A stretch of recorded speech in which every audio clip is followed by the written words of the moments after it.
क्या कभी सोचा है कि आज की दुनिया में एक होशियार और मेहनती इंसान के लिए भी सफलता का सबसे बड़ा दुश्मन कौन है? ये कोई बाहर का कंपटीशन नहीं है। नहीं। ये है ओवरथिंकिंग, फेल होने का डर और हर काम के मतलब परिणाम की पहले से ही चिंता करना। हाँ, और यही चीजें हैं जो हमें पहला कदम उठाने से ही रोक देती हैं। बिल्कुल। और आज हम भगवत गीता के एक श्लोक से मिले एक बहुत ही शक्तिशाली सूत्र पर बात करने वाले हैं जो शायद इन सारी समस्याओं का हल बता सकता है। चलिए इस सूत्र को खोलते हैं।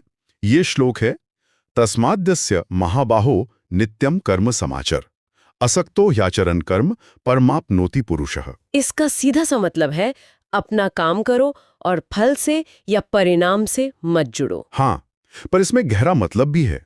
देखिए, जब हम परिणाम से बहुत ज्यादा जुड़ जाते हैं तो हमारा काम धीमा हो जाता है। धीमा क्यों हो जाता है? क्योंकि डर पैदा होता है और वो डर हमें काम शुरू ही नहीं करने देता, भले ही हमारे अंदर मेहनत करने की पूरी क्षमता हो। अच्छा, तो ये तो बिल्कुल वैसा ही है जैसा स्टूडेंट्स के साथ होता है। वो पढ़ने से ज्यादा इस बात की चिंता में रहते हैं कि नंबर अच्छे आएंगे या नहीं, या मैं फेल हो गई तो। बिल्कुल। और कृष्ण के उपदेश को अगर आज की भाषा में कहें तो वो यही है कि परिणाम का डर ही तुम्हारी रफ्तार को तोड़ता है।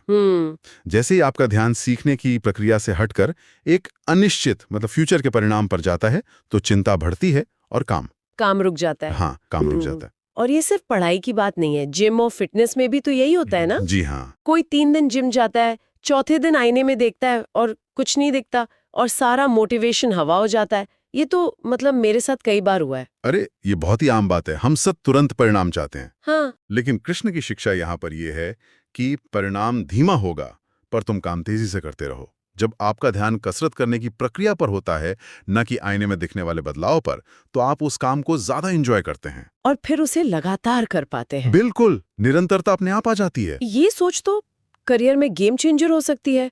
लोग कोई स्टार्टअप शुरू करने या कोई नया स्किल सीखने से पहले इतना ज्यादा सोचते हैं कि कभी शुरू ही नहीं कर पाते।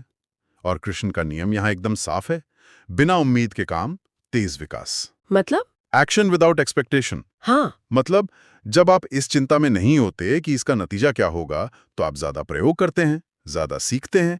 परिणाम का डर हटते ही आपको क्रिएटिव होने की आजादी मिल जाती है। तो विडंबना ये है कि आप जितना कम परिणाम से बंधे होते हैं उतने ही बेहतर परिणाम मिलने की संभावना बढ़ जाती है। यही इसका सार है, तुम्हारा काम तुम्हारा, पर परिणाम कृष्ण का। जब कोई इस सोच को अपना लेता है तो वो चिंता से मुक्त हो जाता है और आयरॉनिकली नतीजे भी अक्सर बेहतर ही मिलते हैं। तो कुल मिला के गीता का संदेश यही है कि परिणाम के डर को छोड़ दो। हाँ। और जिस दिन आज की युवा पीढ़ी ने ये डर छोड़ दिया, मुझे लगता है उन्हें कोई